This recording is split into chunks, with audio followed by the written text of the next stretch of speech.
Assalamualaikum warahmatullahi wabarakatuh. Halo semuanya, perkenalkan saya Uswatun Hasanah dari Fakultas Usuluddin Adab dan Dakwah Program Studi Komunikasi dan Penyiaran Islam.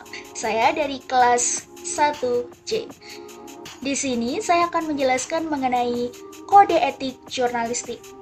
Apa sih kode etik jurnalistik? Kode etik jurnalistik adalah kumpulan etika profesi kewartawanan yang harus dipatuhi oleh jurnalis dalam menjalankan tugasnya. Apa aja sih kode etik jurnalistik? Yuk simak videonya.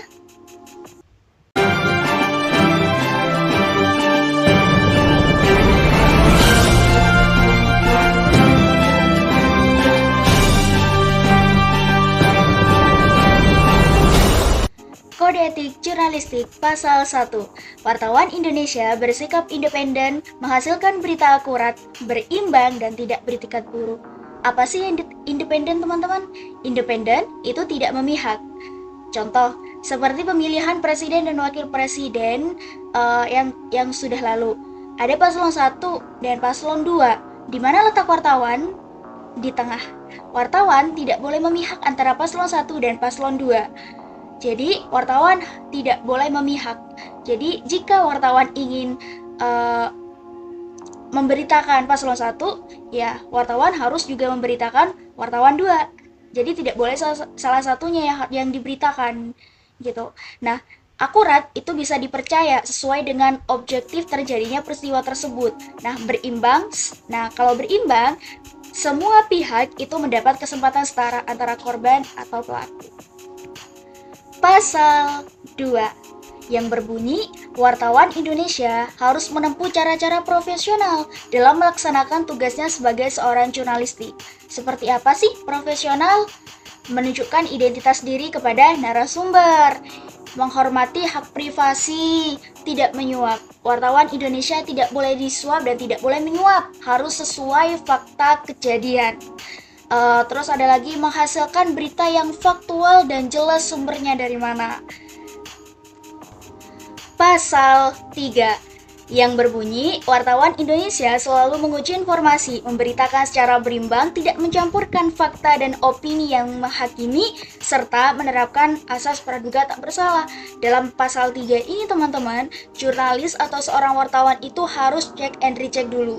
Jadi berita sebelum dinaikkan kepada media itu harus dicek dulu apakah sesuai atau tidak, apakah ini fakta atau tidak gitu. Nah, dan ingat teman-teman bahwa seorang jurnalis itu tidak boleh memberitakan dengan opini mereka. Misal kayak paslon 1 nih jelek lah paslon ini, seperti inilah, itu tidak boleh. Menurut wartawan itu tidak boleh. Tidak boleh, wartawan itu tidak boleh memberitakan dari opini mereka sendiri. Jadi harus sesuai dengan data atau fakta yang terjadi. Pasal 4 yang berbunyi, wartawan Indonesia tidak membuat berita bohong, fitnah, sadis, atau cabul. Dalam pasal ini sudah jelas teman-teman bahwa wartawan Indonesia harus memberitakan secara fakta sesuai dengan data. Dan seorang wartawan atau seorang jurnalistik tidak boleh memberitakan fitnah. Jadi misal ada seorang wartawan memberitakan paslon 1 dengan mengatakan bahwa paslon 1 menjelek-jelekkan paslon 2. Padahal tidak ada buktinya, tidak ada datanya, tidak pernah ngomong seperti itu paslon 1. Itu jatuhnya fitnah teman-teman, dan itu tidak boleh. Seorang wartawan itu tidak boleh memberitakan secara bohong atau fitnah, itu tidak boleh. Dan yang harus teman-teman ingat bahwa seorang jurnalistik ketika pengambilan foto datanya, misal kayak di TKP, foto TKP, maka harus dicantumkan tanggal berapanya. Pasal 5. Wartawan Indonesia tidak menyebutkan dan menyiarkan identitas korban kejahatan susila dan tidak menyebutkan identitas anak yang menjadi pelaku kejahatan. Nah, dalam pasal ini teman-teman, dalam pasal 5 ini seorang wartawan itu tidak boleh menyebutkan identitas korban kejahatan asusila atau di bawah pelaku di bawah umur. Saya kasih contoh beritanya. Nah, sudah jelas bahwa berita di atas ini bahwa korban dan pelaku itu masih berstatus pelajar, teman-teman. Dan seorang jurnalistik, seorang wartawannya menulis eh, pelaku dan korban ini dengan inisial. Pasal 6 yang berbunyi wartawan Indonesia tidak menyalahgunakan profesi dan tidak menerima suap, teman-teman. Nah, ini penting teman-teman bahwa seorang jurnalistik atau seorang wartawan itu harus yang namanya tidak boleh menerima suap, harus profesional. Misal, contoh ada seorang pejabat yang dia membayar seorang wartawan yang ingin diberitakan baik-baiknya. Itu tidak boleh, teman-teman. Itu sangat mengurangi yang namanya independensi. Jadi, seorang wartawan itu tidak boleh menerima suap dalam keadaan apapun itu.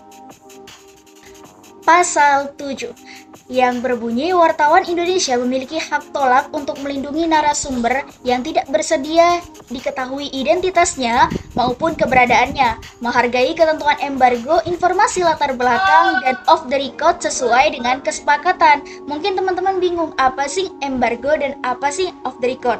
Nah, embargo ini itu penundaan berita sesuai dengan permintaan narasumber. Misal narasumber itu bilang, saya kasih tahu fakta ini, tapi kalian harus publikasikan nanti pada tanggal sekian.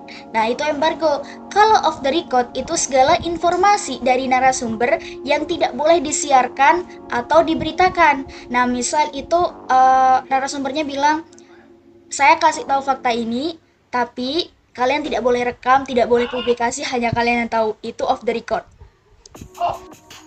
Pasal 8 yang berbunyi, wartawan Indonesia tidak menulis atau menyiarkan berita berdasarkan prasangka atau diskriminasi terhadap seorang atas dasar perbedaan suku, ras, agama, warna kulit, dan sebagainya, serta tidak merendahkan martabat lemah, miskin, sakit, cacat, atau cacat jasmani.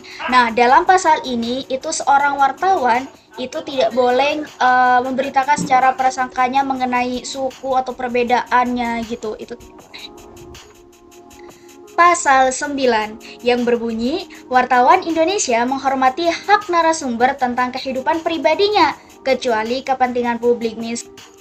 Pasal 10 yang berbunyi, wartawan Indonesia segera meralat dan memperbaiki berita yang keliru, tidak akurat, disertai permintaan maaf kepada pembaca atau kepada media. Nah, jadi ketika jurnalistik itu memberitakan suatu berita sudah dinaikkan kepada media, tetapi berita tersebut ada kesalahpahaman atau kekeliruan, maka seorang jurnalistik harus segera meralat berita tersebut disertai permintaan maaf kepada media, klarifikasi kepada media.